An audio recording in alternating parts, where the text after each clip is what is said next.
Welcome back to Garden Bound. Today we are going to discuss vermicomposting. Vermicomposting is a method that involves earthworms converting organic waste into high-quality compost that can significantly enhance plant growth. And research shows it can lead to substantial improvements in plant development, acting as a game changer for your garden.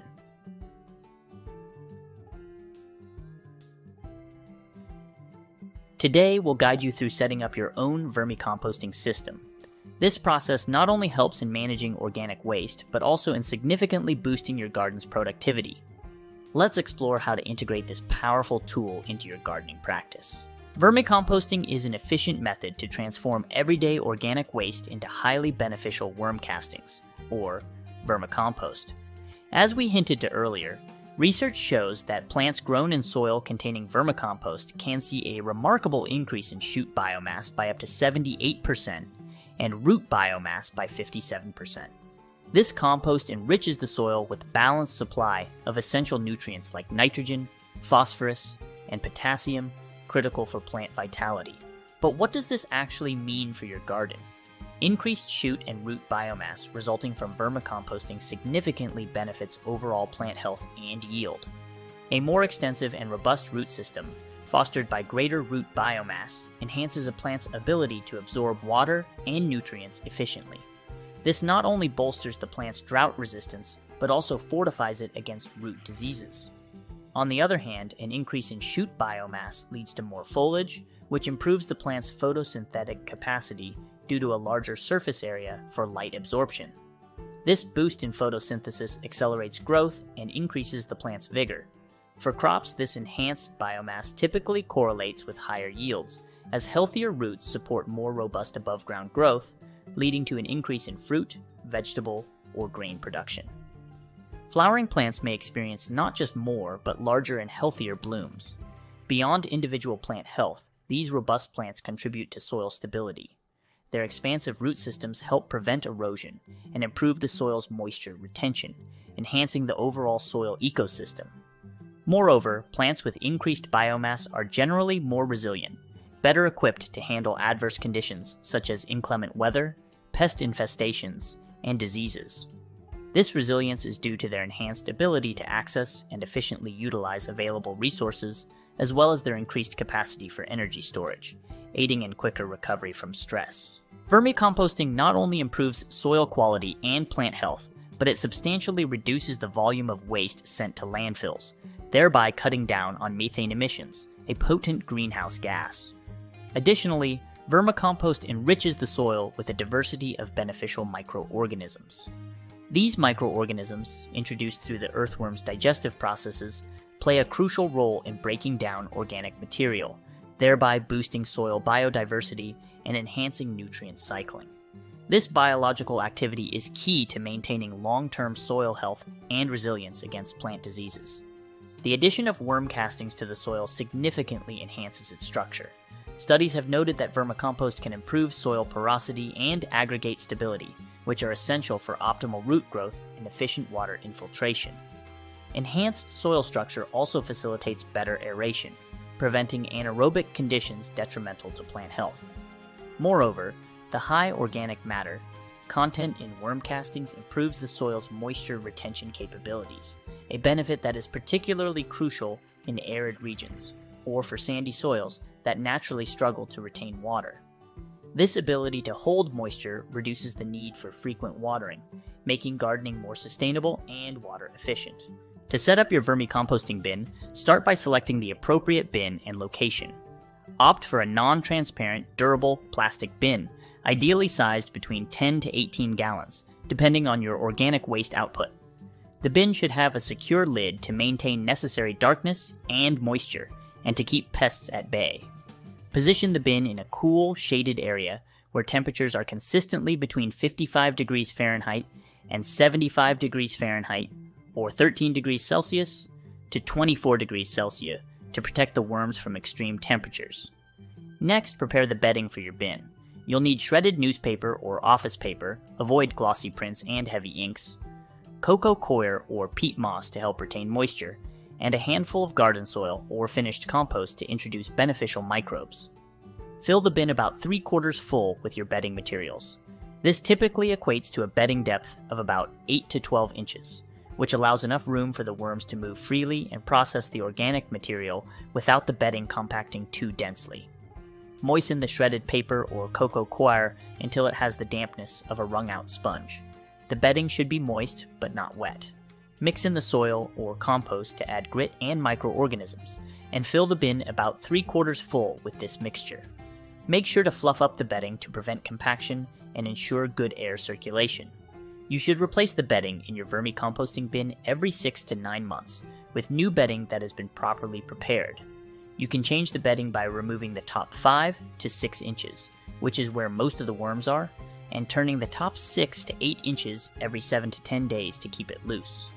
You can also lift up the dry shredded paper or bedding every few weeks and gently dig to the bottom of the tray, taking care not to disrupt the worms too much. Finally, add the worms. For vermicomposting, red wigglers, Azenia fetida, are the most commonly recommended type of worm due to their exceptional ability to process organic material quickly and efficiently.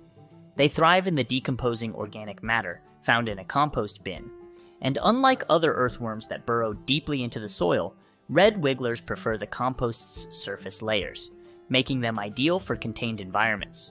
Besides red wigglers, European night crawlers, Eisenia hortensis, can also be used for vermicomposting. They are slightly larger and can tolerate a wider range of temperatures, but they process waste more slowly.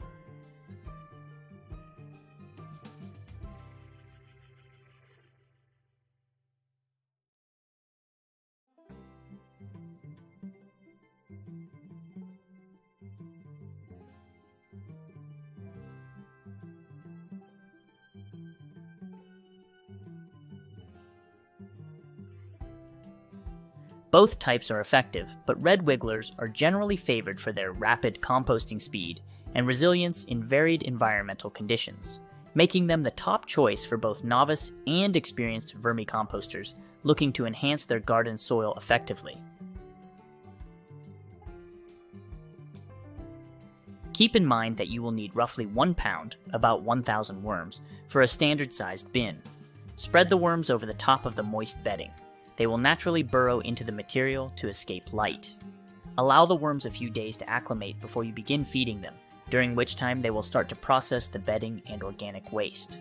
Feeding your worms efficiently ensures that your vermicomposting system remains productive and healthy.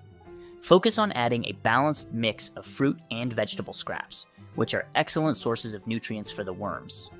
Coffee grounds and rinsed eggshells can also be included. The grounds provide nitrogen, while the eggshells add calcium, helping to maintain a neutral pH in the bin. However, it's crucial to avoid introducing meat, dairy products, oily foods, citrus, onions, and spicy foods, as these be harmful to the worms, lead to foul odors, and attract pests. These materials also decompose more slowly and can disrupt the balance of your composting ecosystem. Be sure to chop large pieces of fruit and vegetable into smaller pieces before vermiculture feeding. This aids in the decomposition process. Depending on the size of your bin, feed the worms from once a week to every 2 days with about a cup, 240 milliliters, of food. Never feed your compost worms until all food from the prior feeding is consumed or processed. If you see that there is still food left over from the last feeding, delay your feeding by a day or 2. Implement a systematic approach to feeding by placing the scraps in one corner of the bin and moving to other areas in subsequent feedings. Maintaining the right moisture level and pH balance in your worm bin is key to successful vermicomposting. Vermicomposting worms grow best in neutral soil, which has a pH of 7. However, worms prefer a slightly acidic pH level of about 6.5. The pH of a well-maintained worm bin should be between 6.0 and 7.0. The bedding should feel like a wrung-out sponge, moist but not dripping, to provide an ideal environment for the worms. If the bin is too dry, the worms can't move easily or digest properly, so lightly sprinkle water if needed.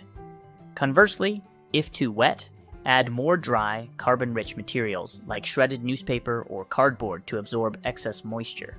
If the pH becomes too acidic due to the decomposition of food waste, adding crushed eggshells can help buffer the pH and maintain a conducive environment for the worms. Common issues such as odors and pests are usually indicative of imbalances within your vermicomposting bin. Bad smells often arise from overfeeding, insufficient aeration, or too much moisture, leading to anaerobic conditions. To mitigate this, turn the bedding regularly to improve airflow and adjust feeding rates according to the worm's ability to process the material. If fruit flies or other pests become a problem, ensure that food scraps are buried well within the bedding and keep the bin covered with a tightly fitting lid or a layer of moist newspaper. Monitoring these aspects regularly helps in maintaining an odor-free and pest-free vermicomposting system, essential for indoor setups. Harvesting worm castings without disturbing the worms involves a careful and gentle approach. One effective method is the migration technique, where you push the finished compost to one side of the bin and add new, fresh bedding material and food scraps to the other side. Over a period, the worms will migrate to the fresh food source, allowing you to scoop out the castings from the other side without picking up too many worms. This process not only minimizes disturbance to your worms, but also helps in maintaining a continuous cycle of compost production. Worm castings, often referred to as black gold in gardening circles, can be utilized in several beneficial ways in the garden. They are incredibly nutrient-rich and can be used as a top dressing for plants, providing a slow-release supply of essential nutrients. This application is particularly useful for plants already established in your garden or pots, boosting their health and vigor without the risk of burning the plants, which can happen with chemical fertilizers. Incorporating worm castings into potting soils is another excellent way to enhance the growth of seedlings. By mixing worm castings with your potting soil, usually in a ratio of 1 part castings to 3 parts soil, you create a nutrient-rich growing medium that supports robust seedling development and reduces the need for additional fertilization. Finally, making worm tea involves steeping a small amount of worm castings in water, typically in a burlap sack or a similar breathable container, to create a nutrient-rich liquid that can be sprayed directly onto plant leaves or used to water plants. This worm tea helps in quickly delivering benefits to plants, aiding in nutrient uptake, and can also help in suppressing foliar diseases due to the presence of beneficial microbes that are typically found in worm castings. The process involves aerating the water to encourage microbial activity, making the nutrients more readily available to plants when applied. Regular checks and maintenance of your vermicomposting bin are crucial for maintaining a healthy environment for the worms and ensuring efficient compost production. Regular monitoring allows you to catch any potential issues early, such as moisture problems, pH imbalances, or pest invasions. It is recommended to check the bin weekly to observe the moisture level, the general health of the worms, and the decomposition progress of the organic material. This routine helps in making necessary adjustments promptly and maintaining the optimal conditions for vermicomposting. During winter, special care is required to protect the worm bin from freezing temperatures, which can be lethal to the worms. One effective method is to insulate the bin using materials like straw bales, foam insulation, or even old blankets to help keep the internal temperature stable. If possible, moving the bin to a garage, basement, or any other area that remains above freezing but still cool is advisable to prevent the worms from becoming dormant. Vermicomposting presents a sustainable solution to the dual challenges of waste management and food production enhancement. By converting organic waste into nutrient-rich compost through the action of earthworms, this method not only reduces landfill dependency, but also significantly improves soil quality and plant health. The impressive increases in plant yields, root and shoot biomass, and overall vigor underline the effectiveness of vermicomposting. By integrating vermicomposting into your gardening practices, you can achieve a more productive garden while contributing positively to environmental conservation. This eco-friendly approach not only enriches the soil, but also supports a more resilient and sustainable agricultural practice, making it an essential technique for modern gardening enthusiasts and commercial growers alike. Thank you for watching our video on vermicomposting. If you have any tips you'd like to share, please feel free to do so in the comments.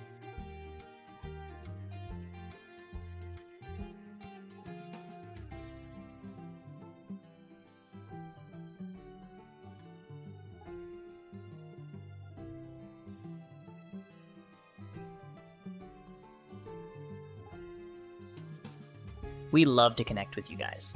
Don't forget to subscribe and click the notification bell so that you never miss out on a garden-bound video. Until next time, happy gardening!